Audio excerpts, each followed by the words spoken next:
Of all of West Africa, Senegal is perhaps the country that has been most affected by the environmental changes which are impacting on our oceans. Subjected to the wrath Mother Nature is unleashing on us, the seafaring people have a dilemma to face. Should they take to the open seas or stay put? Why go and kill yourself looking for work elsewhere? Wherever there is water, sunshine, and the strength to work, there is a chance for development. From the meandering Saloum River to the banks of the Pink Lake, armed only with their courage, these men and women are fighting to protect their homeland. They are the Sentinels of Senegal.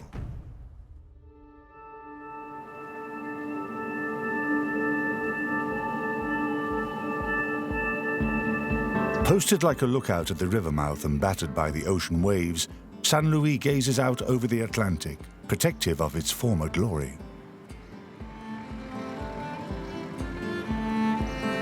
Fighter Bridge, built at the end of the 19th century, bears witness to a time when San Louis reigned over the African colonies.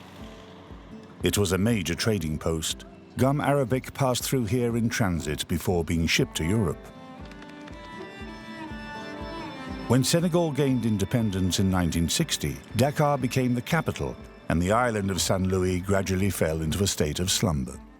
This city radiates an old-fashioned charm, which is perhaps less due to its architectural heritage than to the people of San Louis themselves.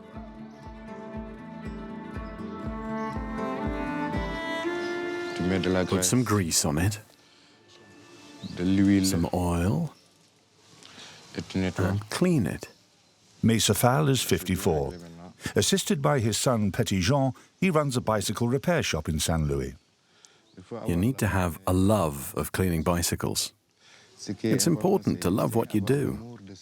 That's why you need to caress them. If you caress them, you'll end up loving them.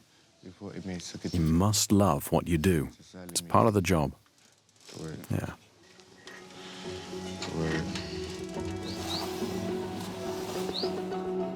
Ba'i Fal is a mechanic, but he's so much more than that.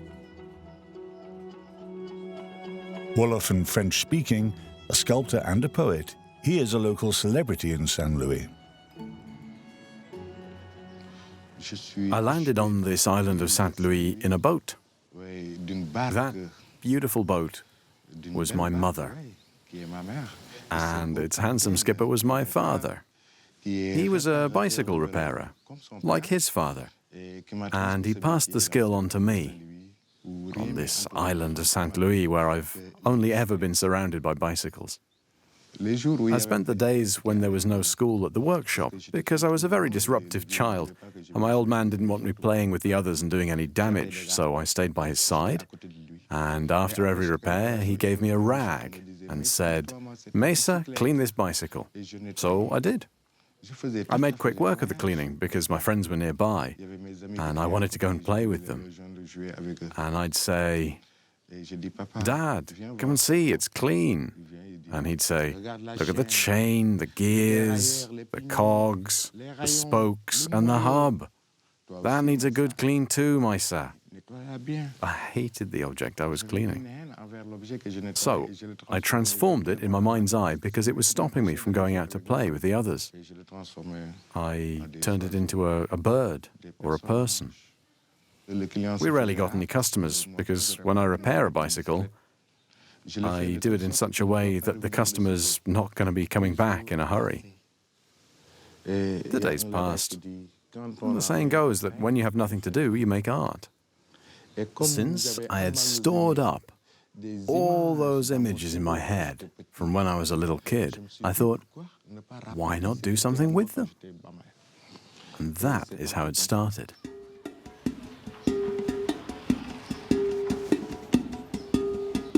Armed with a supply of parts accumulated over 3 generations, Mesa heads off to his welding workshop to produce a new work of art that he plans to install in the city centre.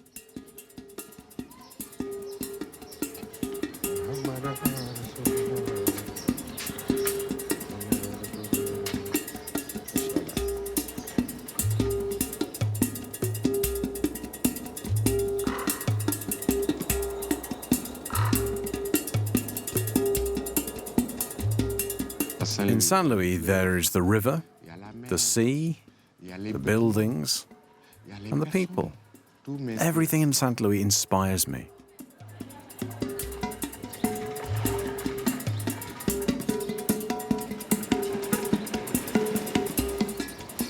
Saint Louis' heritage is at risk because there's an anarchy here.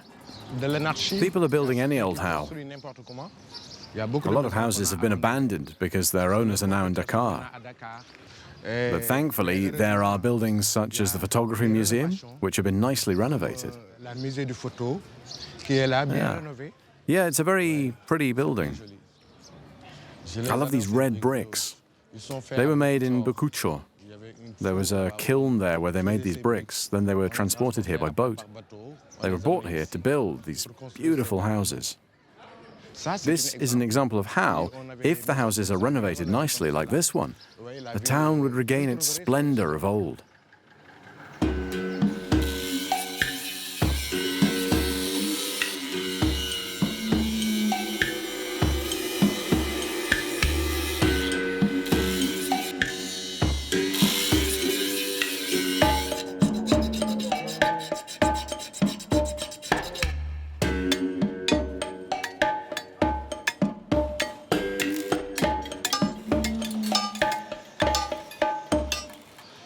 I see a guardian of the temple, a sentinel of our heritage, informing people about these beautiful buildings that we risk losing in this city of Saint Louis, and telling them to be careful not to destroy the legacy of our grandparents. The beautiful city of Saint Louis has two faces. On its island, situated in the middle of the Senegal River, the old colonial town dreams of its former glory. Opposite, wedged in between the river and the ocean, is one of the most densely populated places in Senegal, Kayar, the fisherman's quarter.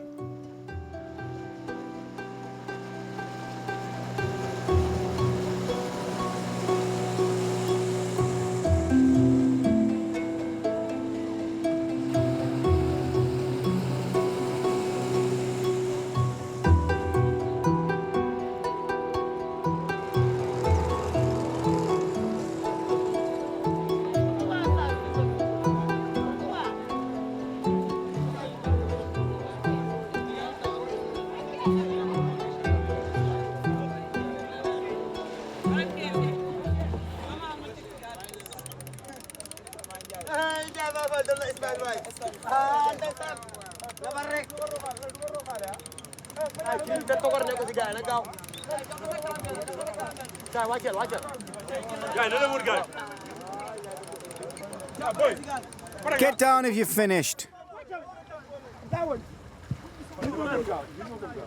Push it. Push it into the water.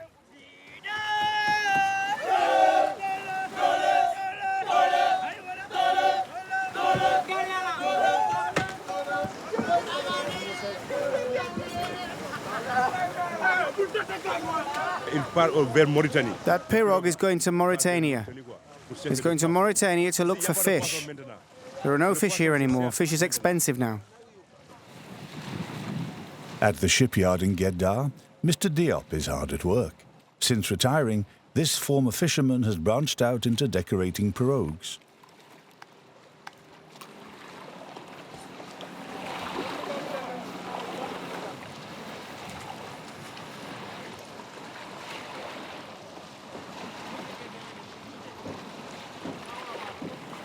Have you nearly finished? Almost. Diop, write the name of my mother on it, Maimun Aidara. Maimun Aidara, all right.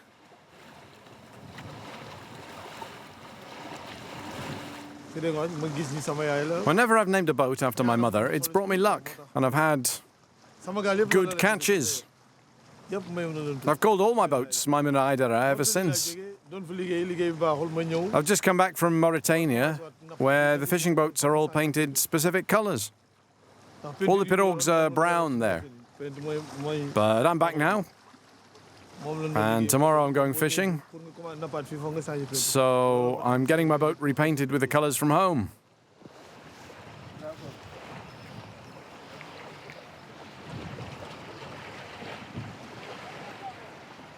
Whenever you see a pirogue with a pattern on it like this, you know it comes from St. Louis. The blue at the front of the pirogue is the arches of the Feather Bridge, which is our emblem. The grey painting means happiness. That's the fisherman returning home to rest. He's happy. He's made enough money to feed himself and his family. It represents happiness and money. It's done. You can climb aboard.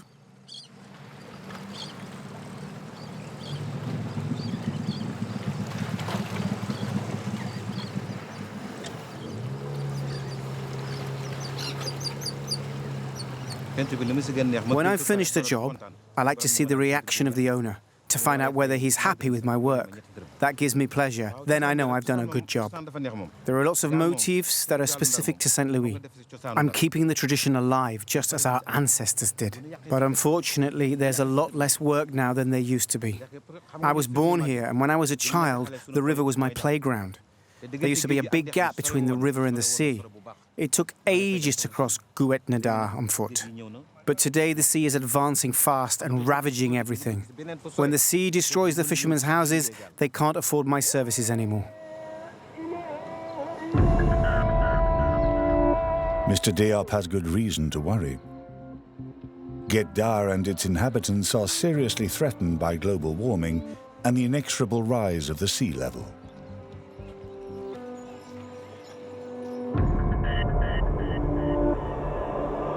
Season after season, tide after tide, the Atlantic Ocean is devouring the coastline and terrorizing the inhabitants of Guet-Dar.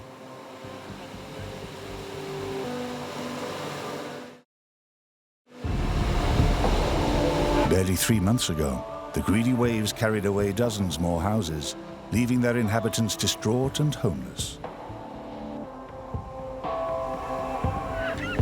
Every year, the Atlantic Ocean becomes more voracious, and human endeavors to save the area don't stand a chance.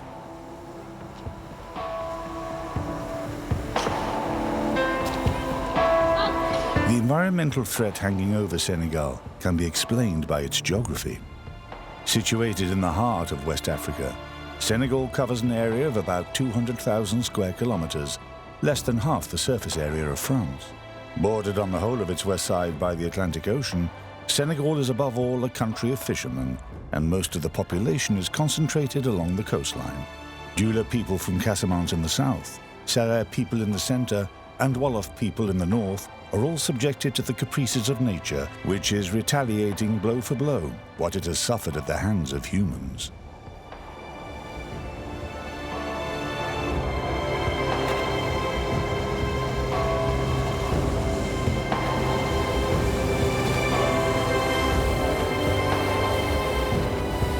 On board Mayumana Adara, Pap Lamine and his son are heading out to haul in the nets, like they do every day.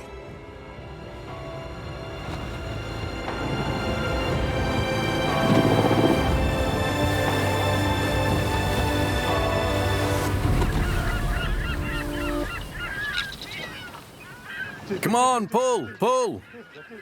Faster, faster. Go on, go on, go on, go on, go on, go on, go on.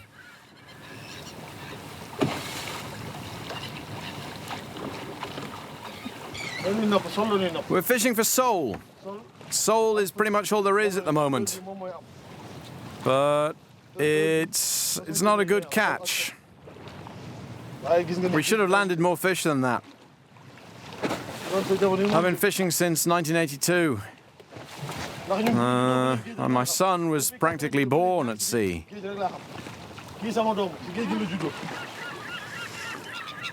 It's hard work, and there are lots of accidents. It's not easy working here.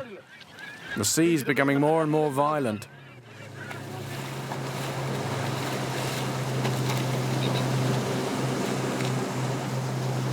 Climate change isn't the only reason for the increasingly rough seas of the Atlantic Ocean.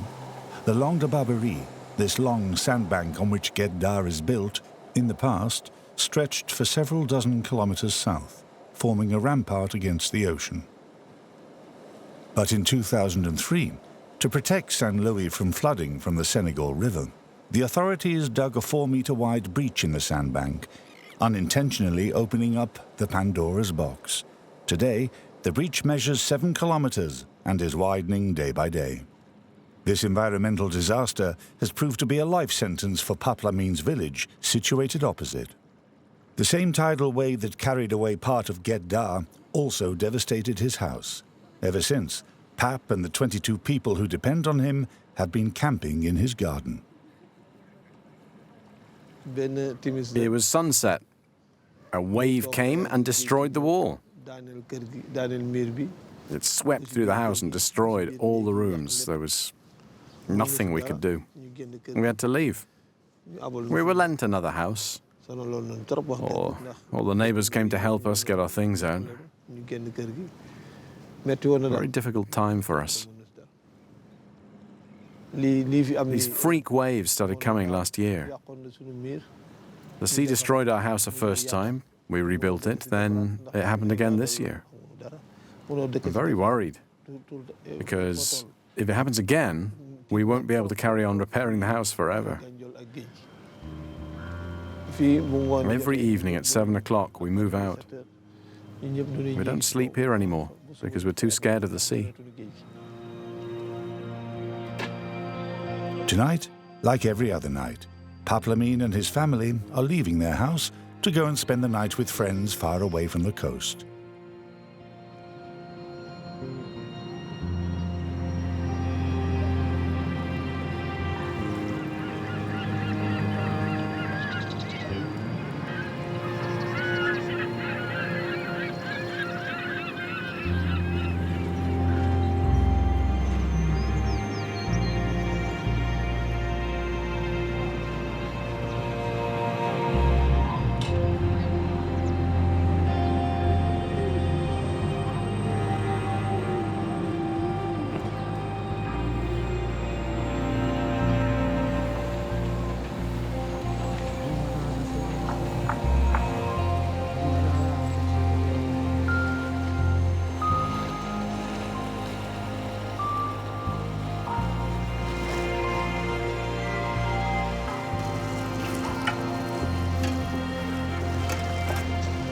Bismillahirrahmanirrahim.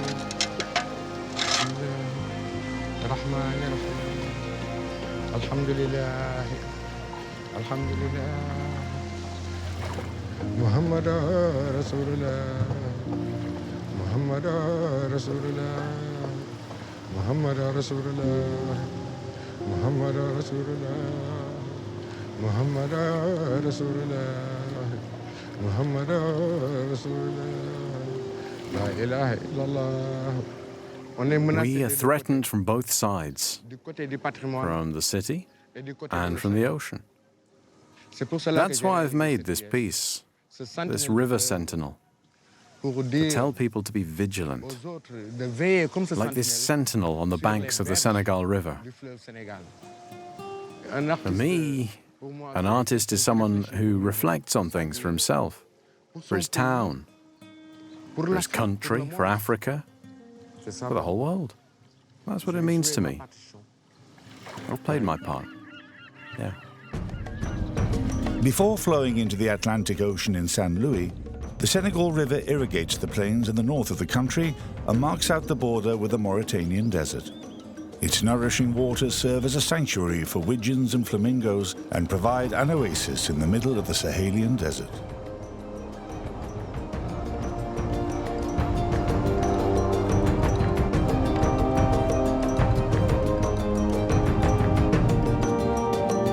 St. Louis and the river mouth mark the northern limit of the Grande Côte.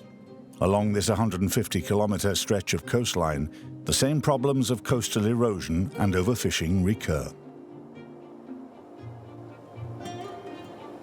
At the other end of the country is the city of Dakar and the Cape Verde Peninsula, a conglomeration of 3 million inhabitants.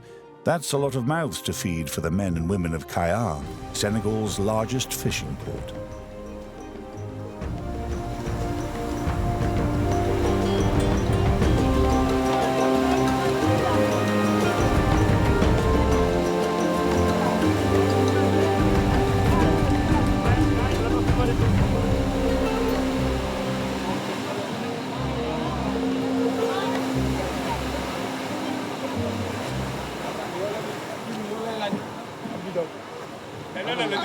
It is 8 o'clock a.m.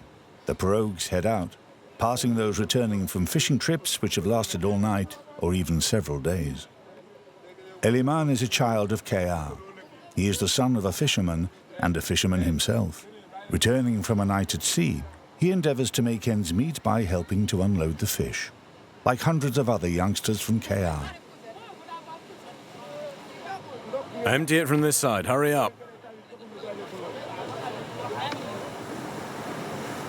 I like the sea where I spent my childhood.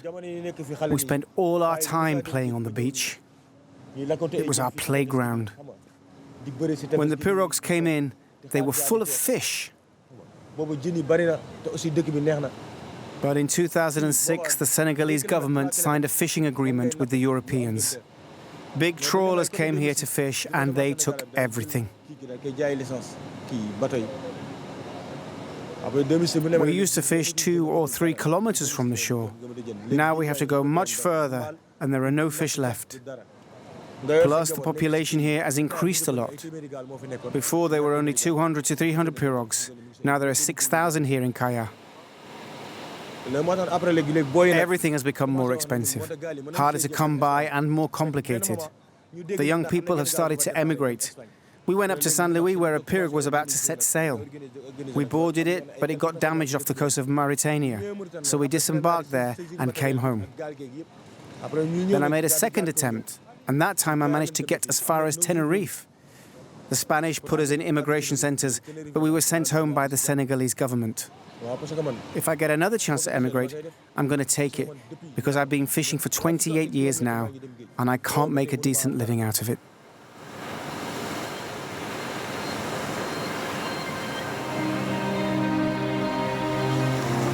An ocean which no longer nourishes people, but which people brave because it brings hope of a better life. Every year, hundreds more join the exodus. They leave Kayar, risking their lives to see what lies on the other side of the horizon.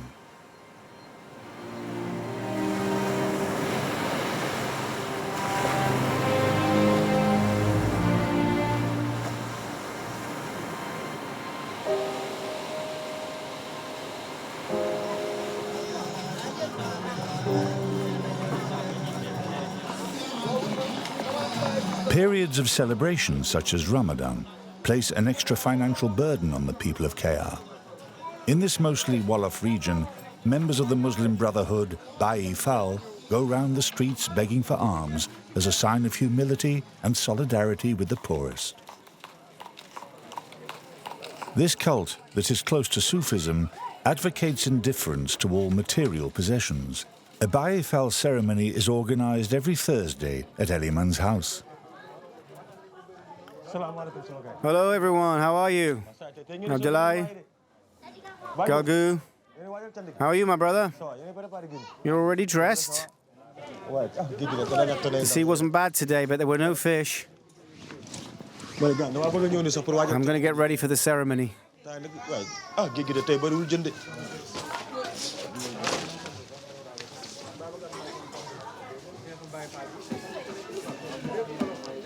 After his second attempt to emigrate, Eliman's wife left with his 2 children. He finds comfort in his family and the solidarity of the Ba'i Fal Brotherhood. Mamshir, where's your black and white robe? Here, put this on. Mamshir has a rosary. Go and bang the tom-tom.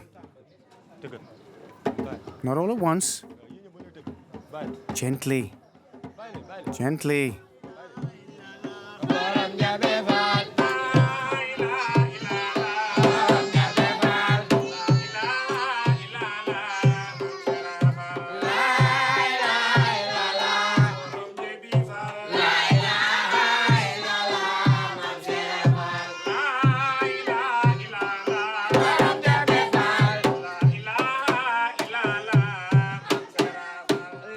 Being Ba'i Fal gives me a certain sense of well-being. I'm happy to be Ba'i Fal. Being Ba'i Fal means I can put up with a lot. It teaches you patience. Being Ba'i Fal means being tolerant. We don't have much, but we try to be happy with what we have. It's another dimension to life.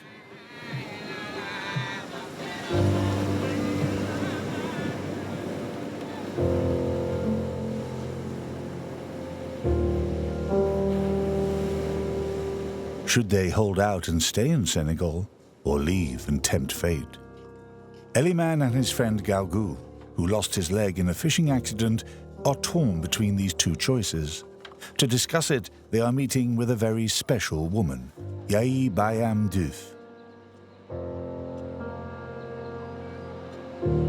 She was the first woman in her village to earn a living from fishing, and she fights a constant battle with this clandestine migration, which claimed her only child.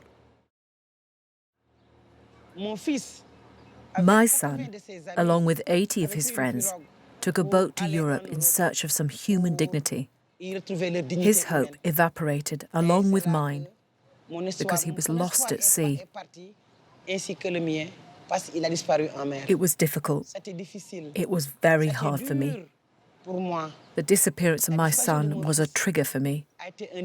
We need credible alternatives if we are to keep our young people in our country. That's when I decided we needed to create economic opportunities for these youngsters. Ba'i Fal had no income after her son died, so, aged over 50, she learned to fish. She then went on to set up a fish farm. Today, she employs young people and teaches them about sustainable fishing. Hello, everyone. How are you, madam? Well, thanks. What's your name? Yayi Bayamdouf.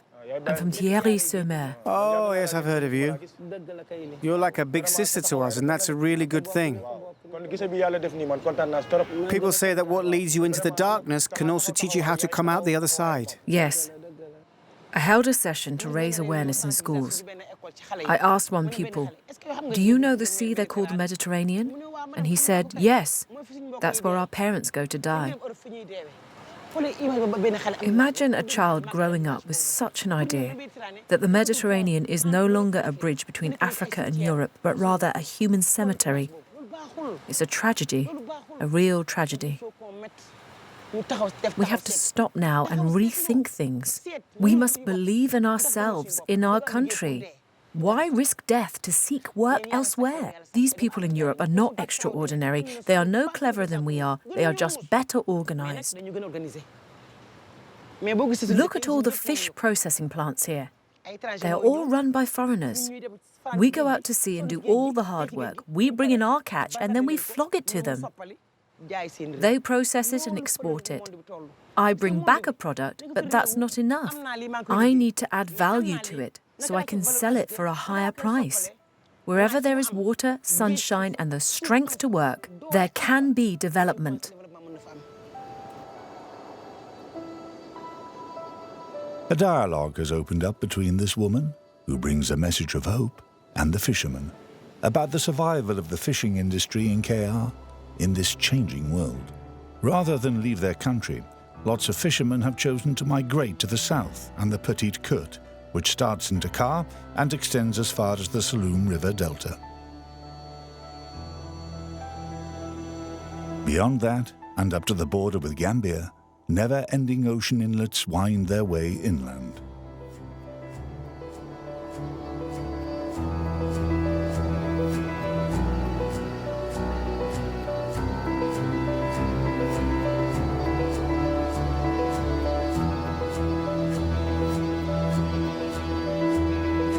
The region of Sine-Saloum covers 180,000 hectares of land and water, broken up into thousands of sandy islands. It's a maze of mangrove swamps and belongs. These meandering ocean inlets have for thousands of years been home to the Neominka Serer people, otherwise known as the Serer Delta people.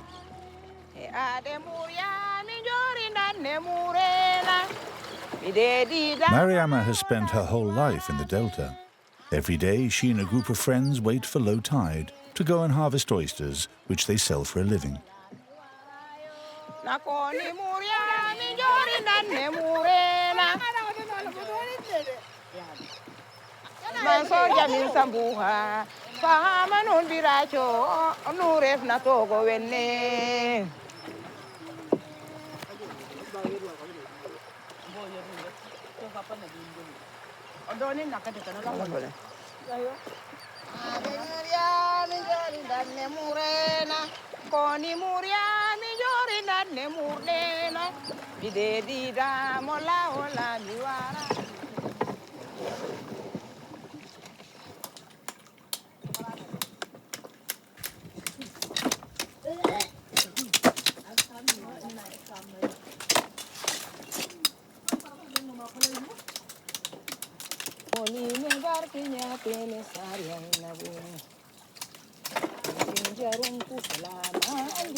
When we're harvesting oysters, we have to be careful because they are sharp and we don't want to cut our fingers.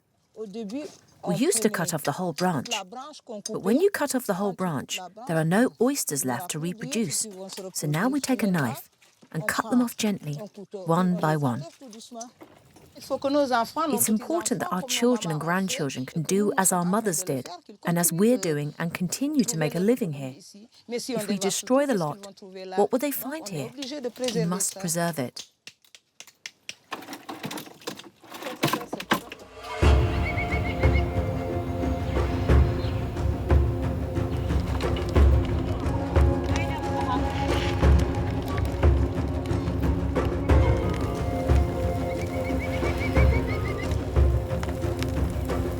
Once they've been boiled, shucked and dried, the oysters will be consumed on the spot or sold at the market by Mariama's friends.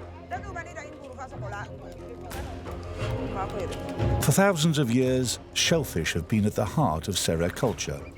Their consumption by dozens of consecutive generations and the tons of shells produced by these eating habits have led to a transformation of the landscape of the Saloum Delta.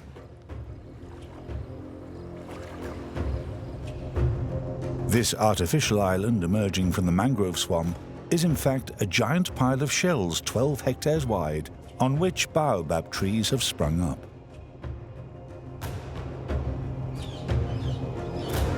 Piles of shells, such as this one, served as burial grounds for the Serer people up until the last century. Mariama comes here regularly to pray. This island has been here for thousands of years. It's a very important place in Sera culture. The reason all these shells are here is that the Delta people made a living from fishing for mussels, shellfish and oysters. There are also shells from the fruit of the baobab trees. All these shells served as burial mounds or tombs for our ancestors. All their possessions were placed in their tombs with them. They were buried with all their belongings. For example, their bracelets and pieces of pottery, sometimes even bones. This is where people come to pray for their ancestors. It's a religious place, a place of prayer. It's a very sacred place for us.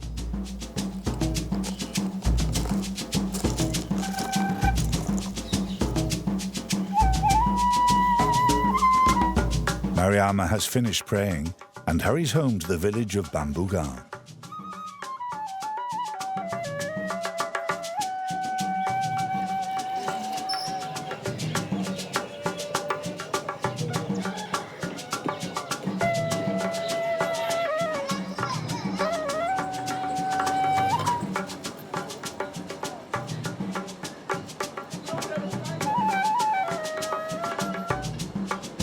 Mariama has invited her nephew Aliou over, together with his staff, his coach and his training partner.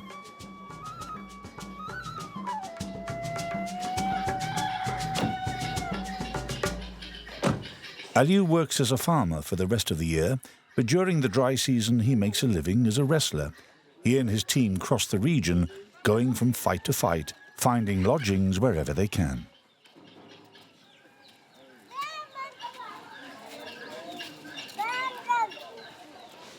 You can leave your luggage here. Here, hold it like this. Aliou has just won the last two tournaments, and he has a fight tomorrow on the outskirts of Bambougar.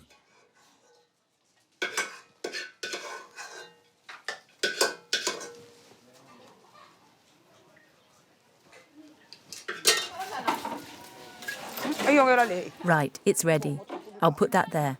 Mariama is married, but she has chosen to live alone with her children and grandchildren. It's an unusual situation in Serer society, where the men, many of whom are polygamous, are traditionally the head of the family.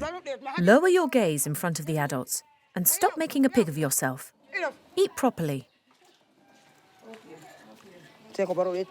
My husband and his 2 wives live in their big house, but I live in my house.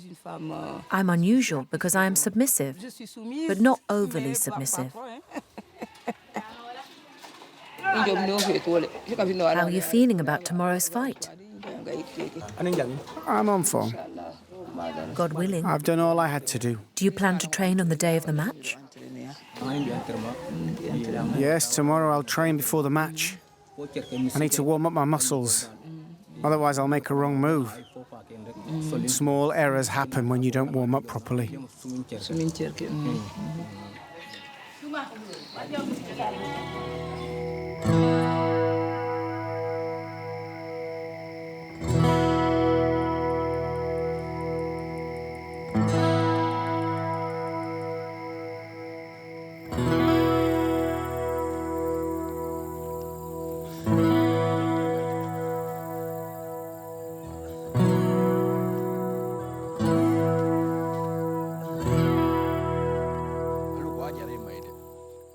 Come on, let's go. Go on. Stay on the line. Stay on the line. Right. We've done enough stretching and endurance work. Let's work on your contact.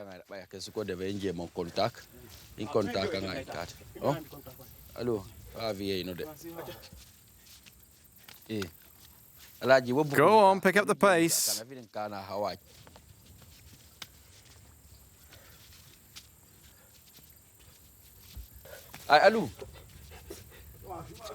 That's it. Ha. The Sine-Saloum region is the birthplace of Senegalese wrestling.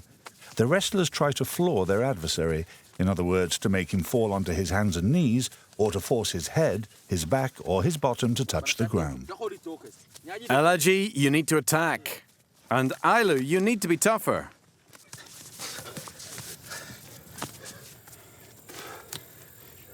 In traditional wrestling, blows are forbidden. What separates the wrestlers is strength, weight, and endurance.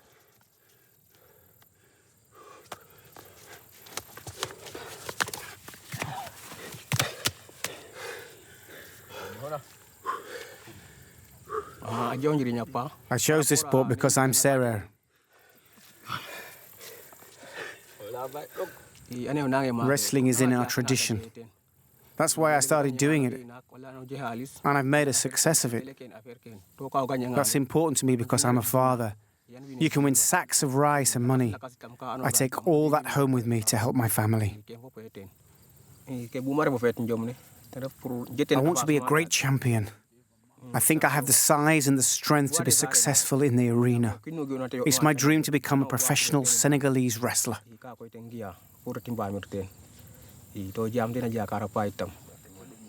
The champions of Senegalese wrestling often have a background in traditional wrestling, like Aliou.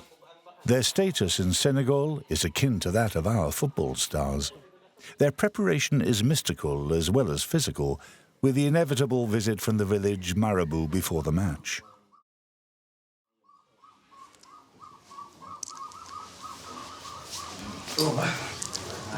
Hello? Hello.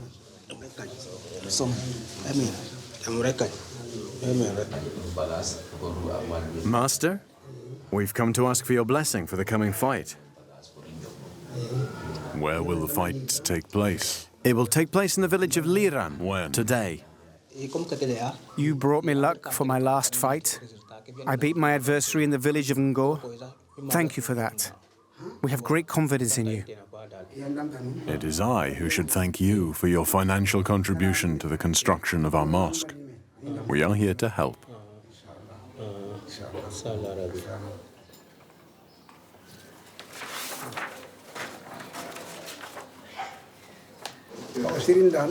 A marabou is someone who assists people with the help of the surah in the Quran. Alu can't just go off and fight. He must be protected from bad luck. I'm going to pray for him and give him some purified water with the Quran. That will help him. I'm also going to give him some charms to make him stronger. The marabou has written down some surah and angels' names on a piece of paper. He then folds it to make a charm or talisman.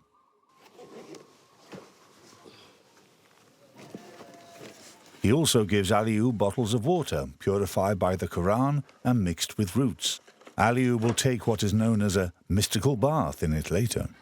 In Senegal, marabous are both spiritual guides and medicine men.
This evening, the men put on a show of bravery, cheered on by local women dressed in their finery and griots singing a litany of praises.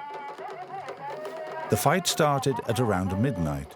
The final will be held at about 3 in the morning. Aliou, because he won his 2 previous trophies, is already through to the quarter-finals in his heavyweight category. The winner of tonight's tournament will win 2 cows. It is the best prize a farmer can get.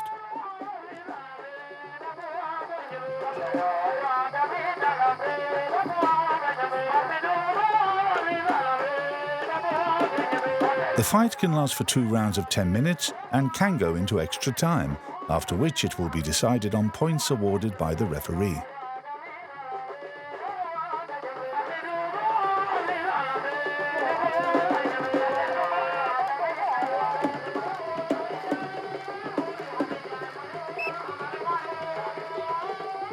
Aliou's adversary has just blinded him. That's a foul, which will cost him the match after the regulation time.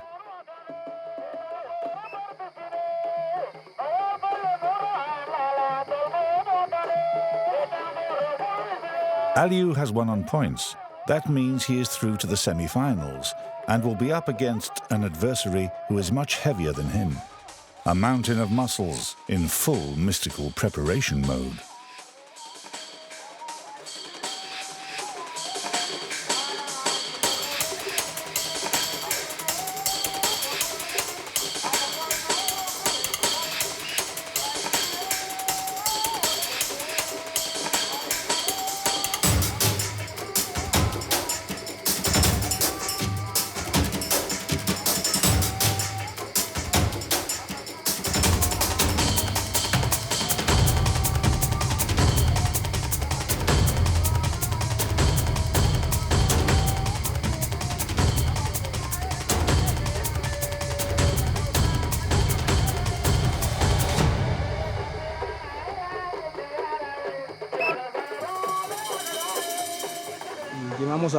I pushed him with all my might, but he wrong-footed me.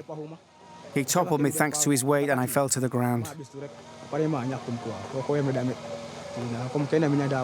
Obviously, it hurts to lose, but that's the law of sport. There has to be a winner and a loser. I'm going to carry on training. I'll carry on the fight.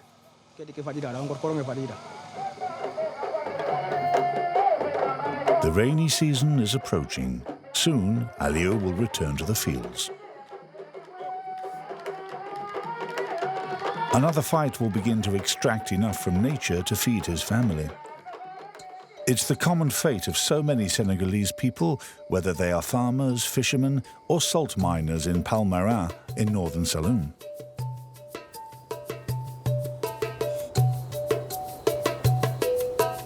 The changing colors are created by cyanobacteria, microscopic organisms which produce a pigment to help them survive the presence of salt.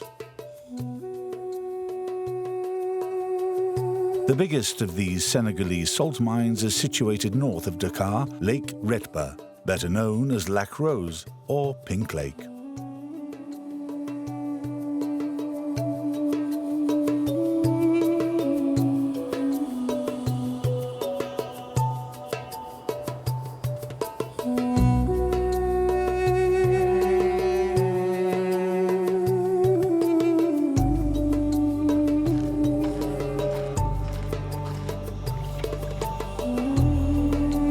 Ousmane has been doing the painful job of salt scraping for the past 20 years.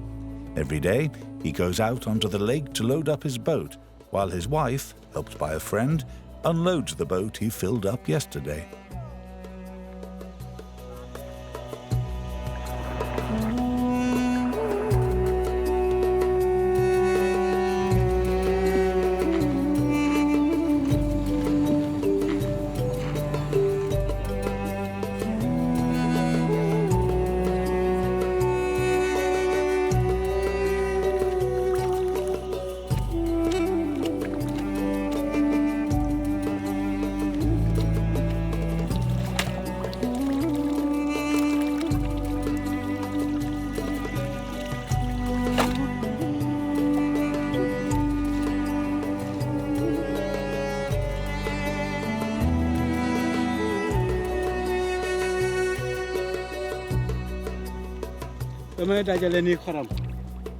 I'm piling up salt under my feet. I make several movements to separate it from the mud. The more movements I make, the whiter the salt is. I am the only local man still working on the lake. A lot of immigrants come here from Mali or Guinea to work. But the Senegalese don't want to put their feet in the lake to extract salt. The crystals cut your skin. It burns and leaves scars. You can't work here without suffering the consequences.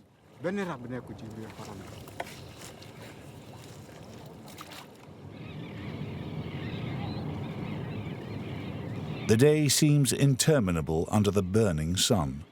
Ousmane will carry on until he has filled his boat up to the waterline.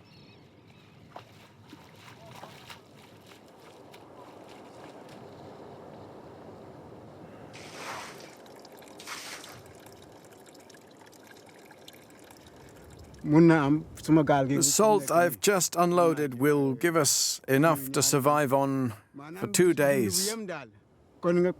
I say survive because if I buy enough food to live well, it will only last 1 day. I used to be a farmer. For a long time I grew millet and rice. But then the drought came and farming wasn't lucrative enough anymore, so I had to look for something else. So I became a weaver. But because of competition, the price of cloth plummeted. So then I decided to come to Lac Rose to be a salt scraper. This lake has brought me luck, and I love it, because I had nothing when I came here. I found work here, and I met my wife, and started a family here.